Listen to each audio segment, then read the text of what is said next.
ನನ್ನ ಮಗಳು ಅವತ್ತೇ ಲಾಸ್ಟ್ ಸರ್ ನನ್ನ ಜೊತೆಲಿ ಮಾತಾಡಿ ಊಟ ಮಾಡಿದ್ದು. ನನ್ನ ಮಗಳು ಹೋದ್ಲು ಸರ್, ನನ್ನ ಮಗಳಿನ ಬರಲ್ಲ ನನ್ನ ಹತ್ರ. ನನ್ನ ಮಗಳು ಈ ಥರ ಮಾಡ್ತಾಳಂತ ನನಗೆ ಗೊತ್ತಿಲ್ಲ ಸರ್. ಅವಳೊಂದು ಕೆಲ್ಸದ ಮನೇಲಿ ಇದ್ಲು ಸರ್, ಕೆಲ್ಸದ ಮನೇಲಿ ಈ ಥರ ಮಾಡ್ಕೊಂಡವಳೆ. ನನಗೆ ಹೇಳ್ದೆ, ಅಮ್ಮ ನಾನು ಬಂದುಬಿಡ್ತೀನಿ ಅಂತ ಹೇಳಿದ್ಲು. ಆಯ್ತಮ್ಮ ಬಂದುಬಿಡು, ಬೇಡ ನೀನು ಅಲ್ಲಿರೋದಂತ. ಅವಳು ಒಂದು ವಾರಕ್ಕೆ ಮುಂಚೆ ಈ ಮಾತು ಹೇಳಿದ್ಲು. ಮದುವೆನೂ ಮಾಡ್ಕೊಡ್ತೀವಿ, 11ನೇ ತಿಂಗಳಿಗೆ ಎಂಗೇಜ್ಮೆಂಟು ಮಾಡ್ತೀವಿ ಅಂತ ಹೇಳಿದ್ವಿ. ಆದ್ರೆ ಅವಳು ಈ ಥರ ಮಾಡ್ಕೊತೀನಂತ ನಮ್ಗೆ ಗೊತ್ತಿರಲಿಲ್ಲ ಸರ್. ನಮ್ಗೆ ಗೊತ್ತಿರಲಿಲ್ಲ ನನ್ನ ಮಗಳು ಹಿಂಗೆ ಆಗ್ತಾಳಂತ. ಹೊಟ್ಟೆಲ್ಲ ಉರಿಯುತ್ತೆ ಸರ್ ನನಗೆ. ನೀನು ಬೇರೆ ಹುಡುಗನ ಜೊತೆಲಿ ಪ್ರೀತಿ ಮಾಡ್ತಾ ಇದೀಯ ಹಂಗಂತ. ಇಲ್ಲ ಅಂತ ಇವಳು ಎಷ್ಟು ಸಾರಿ ಹೇಳಿದ್ರು ಅವ್ನು ನಂಬ್ತಾ ಇರಲಿಲ್ವಂತೆ ಸರ್. ಆದರೆ ಇವಳು ಈ ಥರ ಏನು ಮಾಡ್ಕೊತೀಳಿ ಅಂತ ಗೊತ್ತಿಲ್ಲಲ್ಲ ಸರ್ ನನಗೆ. ಇವಳೇ ಮನಸ್ಸಲ್ಲೇ ಮುಚ್ಚಿಟ್ಕೊಂಡು ಅವ್ನು ಆಡಿದ ಮಾತುಗಳನ್ನೆಲ್ಲ ಕೇಳಿಸ್ಕೊಂಡು ಈ ಥರ ಮಾಡ್ಕೊಬಿಟ್ಟಿದ್ದಾಳೆ ಸರ್. ಏನು ಮಾತಾಡಿದ್ದಾರೋ, ಅವ್ರು ಏನೇನಕ್ಕೆ ಜಗಳ ಮಾಡಿದಾರಂತ ಒಂದಕ್ಕೂ ಗೊತ್ತಿಲ್ಲ ಸರ್ ನಮಗೆ. ಅಮ್ಮ ವ್ಯಾರ್ನೆಸ್ ಕುಡಿದ್ರೆ ಆರ್ಪಿಕ್ ಕುಡಿದ್ರೆ ಸತ್ತೋಗ್ತಾರ ಹಂಗಂತ. ಇಲ್ಲ ಕಣೆ, ಸಾಯಲ್ಲ. ಯಾರು ಹೇಳಿದ್ದು? ಬರೀ ಬೇದಿ ಏನಾರು ವಾಂತಿ ಆಗುತ್ತೆ ಅಂತ ನಾನು ಹೇಳಿದೆ ಸರ್. ಆದರೆ ಅವಳು ಈ ಥರ ಇವಳೇ ಮಾಡ್ಕೊತೀನಿ ಅನ್ನೋ ಥರ ಪ್ಲಾನ್ ಮಾಡ್ಕೊಂಡು ನಾನು ಕೇಳ್ತಾಳಂತ ನನಗೆ ಗೊತ್ತಿಲ್ಲ ಸರ್. ಅವರಿಬ್ಬರು ಏನಕ್ಕೆ ಈ ಥರ ಮಾಡ್ಕೊಂಡ್ರು? ಅವ್ರು ಸಣ್ಣ ಪುಟ್ಟ ಮಧ್ಯದಲ್ಲಿ ಏನು ಜಗಳ ಆಯ್ತಂತಾನೆ ಗೊತ್ತಿಲ್ಲ. ರಾತ್ರಿ ಮಾತಾಡ್ದವಳು ಬೆಳಿಗ್ಗೆ ಇಲ್ಲ ಅಂದ್ರೆ ನಾನು ಏನು ಹೇಳಿ ಸರ್.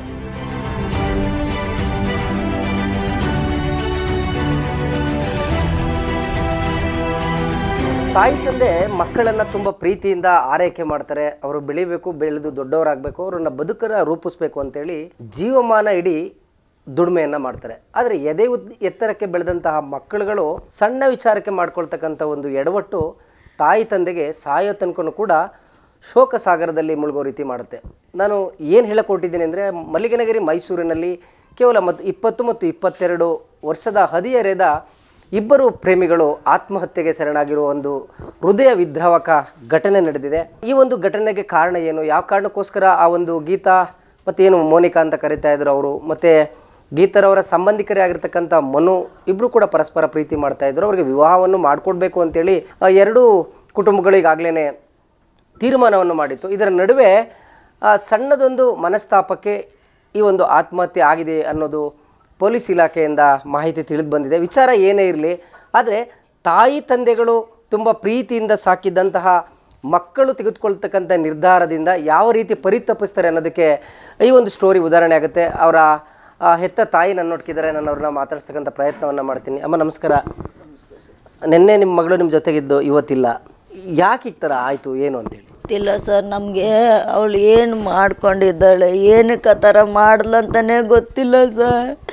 ಅವಳು ರಾತ್ರಿ 8 ಗಂಟೆಲಿ ಫೋನ್ ಮಾಡಿದ್ಲು ಸರ್ ನನಗೆ. ಫೋನ್ ಮಾಡಿಬಿಟ್ಟು ಮಾತಾಡಿದ್ಲು ಸರ್. ಅಮ್ಮ ಏನು ಮಾಡ್ತಿದ್ಯಾ ನೀನು ಹಂಗಂತ ಕೇಳಿದ್ಲು. ನಾನು ಹೇಳ್ದಮ್ಮ ನನ್ನ ತಲೆ ನೋಯ್ತೈತೆ, ಮಾತ್ರೆ ತಿಂದ್ಬಿಟ್ಟು ಮಲಗಿದ್ದೀನಿ ಅಂತ. ನನ್ನ ಮಗಳು ಈ ಥರ ಮಾಡ್ದಾಳಂತ ನನಗೆ ಗೊತ್ತಿಲ್ಲ ಸರ್. ಅವಳೊಂದು ಕೆಲ್ಸದ ಮನೇಲಿ ಇದ್ಲು ಸರ್, ಕೆಲ್ಸದ ಮನೇಲಿ ಈ ಥರ ಮಾಡ್ಕೊಂಡವಳೆ. ನನಗೆ ಹೇಳ್ದೆ, ಅಮ್ಮ ನಾನು ಬಂದುಬಿಡ್ತೀನಿ ಅಂತ ಹೇಳಿದ್ಲು. ಆಯ್ತಮ್ಮ ಬಂದುಬಿಡು, ಬೇಡ ನೀನು ಅಲ್ಲಿರೋದಂತ. ಅವಳು ಒಂದು ವಾರಕ್ಕೆ ಮುಂಚೆ ಈ ಮಾತು ಹೇಳಿದ್ಲು.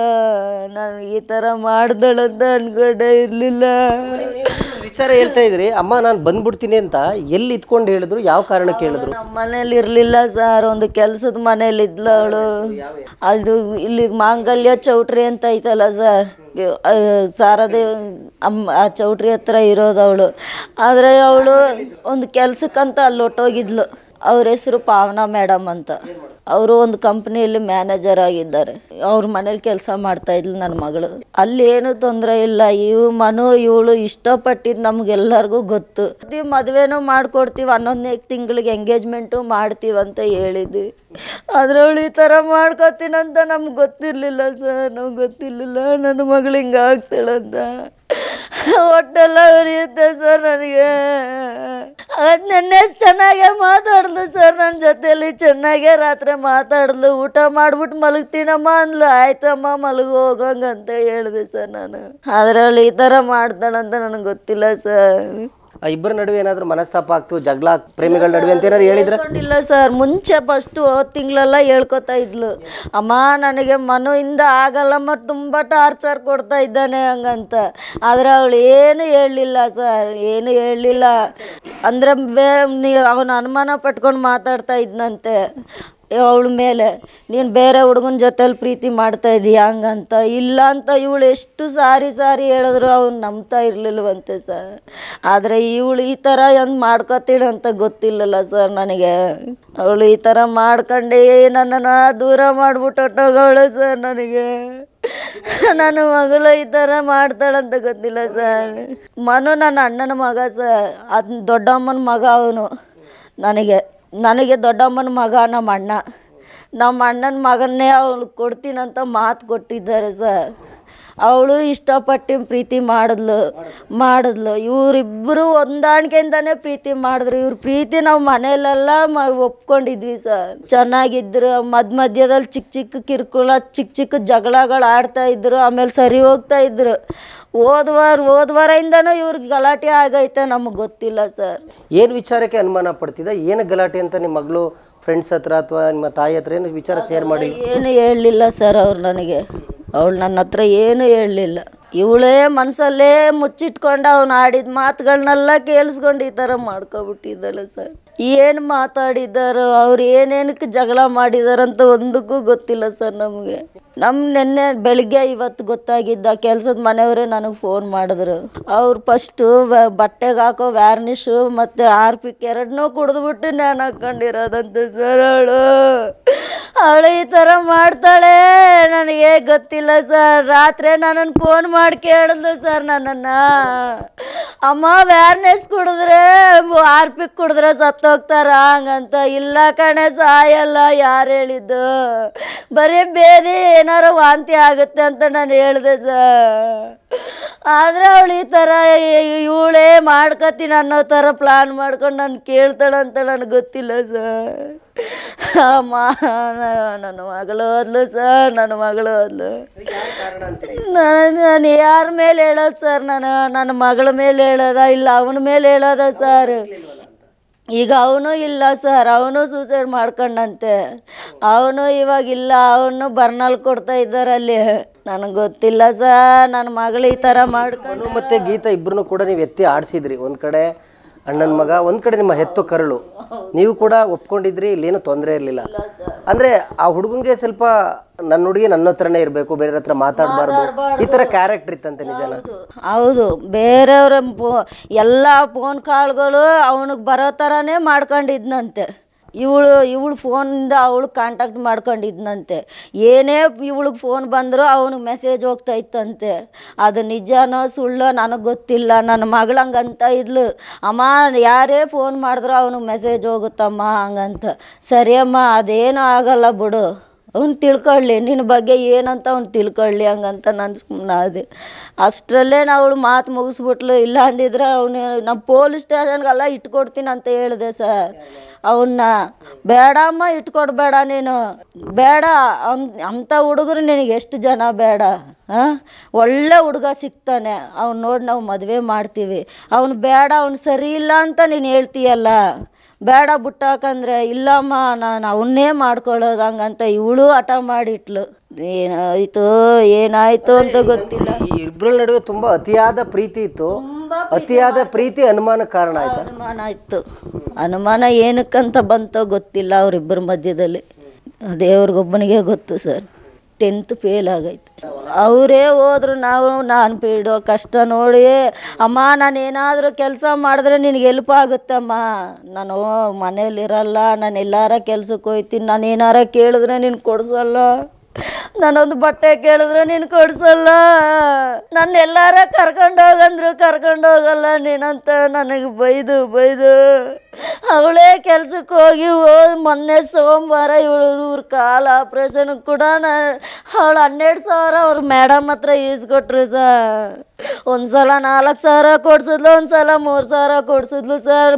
ಮಧ್ಯ ದುಡ್ಡೆಲ್ಲ ಕೊಡ್ಸಿದ್ದಾರೆ. ಮೊನ್ನೆ ಡಿಸ್ಚಾರ್ಜ್ಗೆ ಅವರೇ ಕೊಡ್ಸಿದ್ದಾರೆ ಸರ್. ಅವಳು ಮನು ಜೊತೆ ಏನಾದರೂ ಮಾತಾಡಿದ್ರಾ? ಯಾಕೆ ಥರ ಅನುಮಾನ ಪಡ್ತೀಯಾ ಅಥವಾ ಹಿಂಸೆ ಕೊಡ್ತೀಯ? ನೀವು ಕೂರಿಸಿ ಮಾತಾಡಿದ್ರೆ ಮಾತಾಡಿದ್ವಿ ಸರ್, ಮಾತಾಡಿದ್ವಿ. ಇಲ್ಲ ಅತ್ತೆ, ನಾನು ಇನ್ನು ಮೇಲೆ ಆ ಥರ ಮಾಡಲ್ಲ, ಚೆನ್ನಾಗಿ ನೋಡ್ಕೋತೀವಿ, ಚೆನ್ನಾಗಿದ್ದೀವಿ ಹಂಗಂತಾನೆ ಹೇಳಿದ್ಲು ಸರ್ ಅವಳು ನನಗೆ.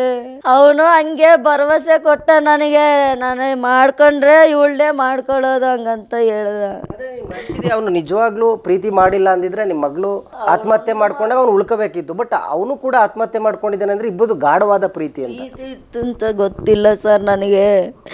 ಅವರಿಬ್ರು ಏನಕ್ಕೆ ಈ ಥರ ಮಾಡ್ಕೊಂಡ್ರು? ಅವ್ರು ಸಣ್ಣ ಪುಟ್ಟ ಮಧ್ಯದಲ್ಲಿ ಏನು ಜಗಳ ಆಯ್ತಂತಾನೆ ಗೊತ್ತಿಲ್ಲ. ರಾತ್ರಿ ಮಾತಾಡ್ದವಳು ಬೆಳಿಗ್ಗೆ ಇಲ್ಲ ಅಂದ್ರೆ ನಾನು ಏನು ಹೇಳುವೆ ಸರ್? ಇಲ್ಲ ಸರ್, ಅವ್ನು ಫೋನ್ ಮಾಡಿಲ್ಲ. ಮೇಡಮ್ ಅವ್ರು ಫೋನ್ ಮಾಡಿದ್ದ ಕೆಲ್ಸದ ಮನೆಯವರು, ಅವರೇ ಕರ್ಕೊಬಂದಿದ್ದು ಸರ್ ಕೆಲಸ ಮನೆಯಿಂದನೇ. ಇಲ್ಲ ಸರ್, ಅವನು ಫೋನ್ ಮಾಡಿದ ತಕ್ಷಣ ಮೇಡಮ್ ಅವರು ಬಂದನಂತೆ. ಬಂದ್ಬಿಟ್ಟು ಕಾರ್ ಒಳಗಡೆ ತಗೊಂಡೋಗಿ ಮಲಗಿಸಿ ಓಡೋಗಿದ್ದಾನೆ. ಓಡೋಗಿ ಮನೆಯಲ್ಲಿ ಅವನು ಈ ಥರ ಮಾಡ್ಕೊಂಡಿದ್ದಾನೆ.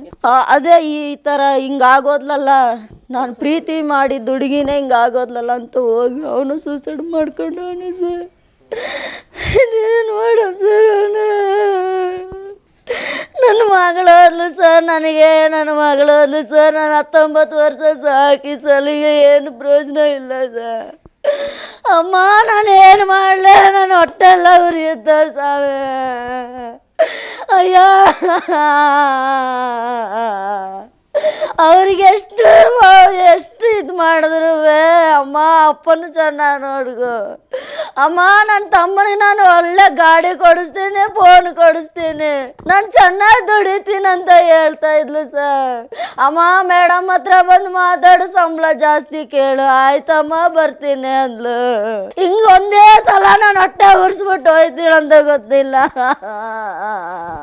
ಎಲ್ಲ ಮೊನ್ನೆ ಸರ್ ಭಾನುವಾರ ನಾನು ಇವನು ನನ್ನ ಮಗನು ನನ್ನ ಮಗಳು 3 ಜನನು ಒಟ್ಟಿಗೆ ಕುತ್ಕೊಂಡು ಊಟ ಮಾಡಿದ್ವಿ ಸರ್. ಇವ್ರು ಹಾಸ್ಪಿಟ್ಲಲ್ಲಿ ಬೆಡ್ ಮೇಲೆ ಇದ್ದಾರೆ, ಒಳಗಡೆ ಊಟ ಬಿಡಲ್ಲ ಅಂದ್ಬಿಟ್ರು. ಅಮ್ಮ ಅವ್ಳು ಸೆಕ್ಯೂರಿಟಿ ಹತ್ರನೂ ಜಗಳ ಮಾಡಿದೆ, ಏನಕ್ಕೆ ಊಟ ಒಳಗಡೆ ಬಿಡಲ್ಲ, ಪೇಷಂಟ್ಗೂ ಊಟ ಬೇಕಂತೆ, ಕ್ಯಾಂಟೀನ್ ಊಟ ಮಾಡಲ್ವಂತೆ. ಇಲ್ಲ ಊಟ ಅಲೋ ಇಲ್ಲ ಹೊರಗಡೆಯಿಂದ ಅಂದರು.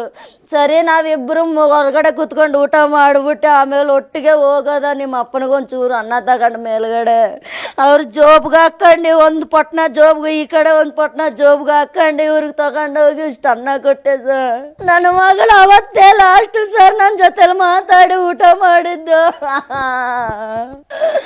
ನನ್ನ ಮಗಳು ಹೋದ್ಲು ಸರ್, ನನ್ನ ಮಗಳಿನೂ ಬರಲ್ಲ ನನ್ನ ಹತ್ರ, ನಾನೇನು ಮಾಡಲಿ? ನಾನೇನು ಕೇಳ್ತೀನಿ ಅಂದರೆ, ಈಗ ಹೆತ್ತು ಕರಳಿಗೆ ನೋವಾಗಿರುತ್ತೆ, ತುಂಬ ಪ್ರೀತಿಯಿಂದ ಸಾಕಿದ್ದೀರಿ, ಸಾಯೋ ವಯಸ್ಸಲ್ಲ, ತುಂಬ ಚಿಕ್ಕ ಏಜ್ ಅವರು. ಬೇರೆ ಥರ ಈ ಥರ ನಿಮ್ಮ ಮಕ್ಕಳ ರೀತಿ ಪ್ರೀತಿ ಮಾಡೋರಿಗೆ, ಚಿಕ್ಕ ವಯಸ್ಸಿನಲ್ಲಿರೋರಿಗೆ, ಮಕ್ಕಳುಗಳಿಗೆ ಏನು ನೀವು ತಿಳುವಳಿಕೆ ಹೇಳ್ತೀರಾ? ದಯವಿಟ್ಟು ಎತ್ತಪ್ಪ ಅಮ್ಮನ ಹೊಟ್ಟೆ ಉರಿಸ್ಬೇಡಿ. ಅವರು ನಿಮ್ಮನ್ನ ಚಿಕ್ಕ ಮಕ್ಕಳಿಂದನೂ ಎತ್ತಿನಿಂದನೂ ಸಾಕಿ ಸಲಿಗೆ ಇನ್ನೊಬ್ರು ಕೈ ಇಟ್ಟು ಕೊಟ್ಟು ಅವರು ನಾಳೆ ದಿನ ಸಂಸಾರ ಆಗ್ತಾರಂತ ತಿಳ್ಕೊಂಡು ಅವ್ರನ್ನ ಮುದ್ದು ಮಾಡಿ ಅವ್ರು ಕೇಳಿದ್ದೆಲ್ಲ ಕೊಡಿಸಿ ಸಾಕಿ ಸಲಿಗೆ ಬೆಳೆಸಿ ಈಗ ಅರ್ಧ ದಾರಿಗೆ ಹಿಂಗೆ ಕೈ ಕೊಟ್ಬಿಟ್ಟು ಹೋದ್ರೆ ನಾವಿದ್ದು ಸತ್ತಂಗೆ ತಾನೇ. ನಮ್ಮನ್ನ ಹೊಟ್ಟೆ ಉರ್ಸ್ಕೊಂಡು ಈ ಥರ ಸಾಯೋಕೆ ಹೋಗ್ಬೇಡ, ಸಾಯೋ ತೀರ್ಮಾನಗಳು ಮಾಡಬೇಡಿ. ಲವ್ ಮಾಡಿದ್ರೆ ಬದುಕೋಕೆ ಇಷ್ಟ ಇದ್ದು ಅದನ್ನ ಸಾಧಿಸಿ ಬದುಕಿ ತೋರಿಸ್ಬೇಕು. ಈ ಥರ ಜೀವ ತಗೊಂಡು ಮನೆಯಲ್ಲಿ ಕುಟುಂಬದಲ್ಲಿ ತೊಂದರೆ ಕೊಟ್ಟು ಅವ್ರನ್ನ ಕಣ್ಣೀರಿಂದ ಹೊಟ್ಟೆ ಉರಿಸ್ಬೇಡಿ. ಎಲ್ಲರಿಗೂ ಹೇಳ್ತೀನಿ, ಪ್ರೀತಿ ಮಾಡೋರಿಗೆ ಈ ಥರ ಒಂದು ಶಿಕ್ಷೆ ಕೊಡಬೇಡಿ ಎಲ್ಲರೂ. ಅಯ್ಯೋ ಅಪ್ಪ ಅಮ್ಮನ್ನೆಲ್ಲ ಹೊಟ್ಟೆ ಉರಿಸ್ಬೇಡಿ, ನಿಮ್ಮ ಕೈ ಎತ್ಕೊಂಡು ಮುಗಿತೀನಿ. ನನ್ನ ಮಗಳು ಹೋಗಂಗೆ ನಿಮ್ಮ ಮನೆಗಳಲ್ಲಿ ನಿಮ್ಮ ಮಕ್ಕಳು ಹೋಗೋ ಥರ ನೋಡ್ಕೋಬೇಡಿ, ನಡ್ಕೋಬೇಡಿ. ಅಮ್ಮ ನನ್ನ ಮಗಳು ಹೋದ್ರು ನನ್ನ ಮಗಳಿನ ಬರಲ್ಲ ತಿರುಗಿ, ನನ್ನ ಮಗಳನ್ನ ನೋಡೋಕ್ಕಾಗಲ್ಲ ಇನ್ನು ತಿರುಗಿ. ನನ್ನ ಮಗಳು ಹೋದ್ರು ಮನು ಇಲ್ಲಿಂದ ಹೋದ್ಮೇಲೆ ಆತನ ಕೂಡ ಈ ಥರ ಸಾವಿಗೀಡಾದಂಥ ವಿಚಾರ ಗೊತ್ತಾಯ್ತಾ? ಮಾತಾಡಿದ್ರೆ ನಿಮ್ಮ ಅಣ್ಣವ್ರ ಜೊತೆ ಏನು? ಇಲ್ಲ ಸರ್, ಅವ್ರು ಫೋನೇ ತೆಗ್ದಿಲ್ಲ. ಮೇಡಮ್ ಅವರು ಫೋನ್ ಮಾಡವ್ರೆ, ನಾವು ಇಲ್ಲಿಂದ ಯಾರ್ಯಾರು ಕೈಯಿಂದ ಫೋನ್ ಮಾಡಿಸಿದ್ರು, ಫೋನ್ ತೆಗ್ದಿಲ್ಲ. ಆಮೇಲೆ ಹೋಗಿ ಪೊಲೀಸ್ ಸ್ಟೇಷನಲ್ಲಿ ಕಂಪ್ಲೇಂಟ್ ಕೊಡುವಾಗ ಅವ್ರಿಗೊಂದು ಫೋನ್ ಬಂತು, ನಮ್ಮ ನಾದಿನಿ ಗಂಡವ್ರಿಗೆ ಫೋನ್ ಬಂತು. ಅವರು ಅಕ್ಕ ಹಿಂಗೆ ಮಾಡ್ಕೊಬಿಟ್ಟಿದ್ದಾರಂತೆ, ಅವನು ಡೆತ್ ಆಗವನಂತೆ ಹಂಗಂತ ಹೇಳಿದ್ರು.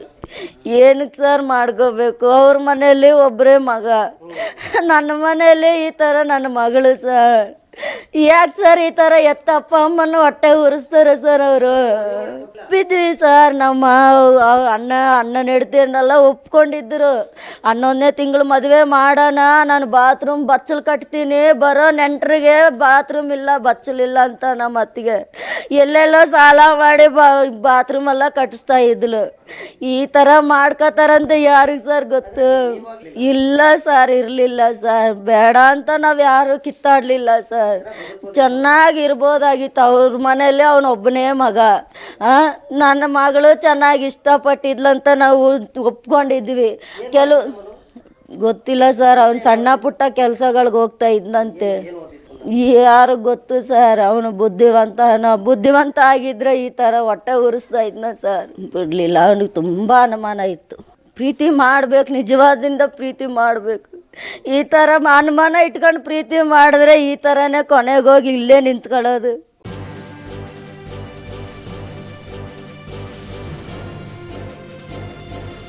ಇದು ಮಾನವೀಯ ಸಂದೇಶದ ಜನವಾಹಿನಿ.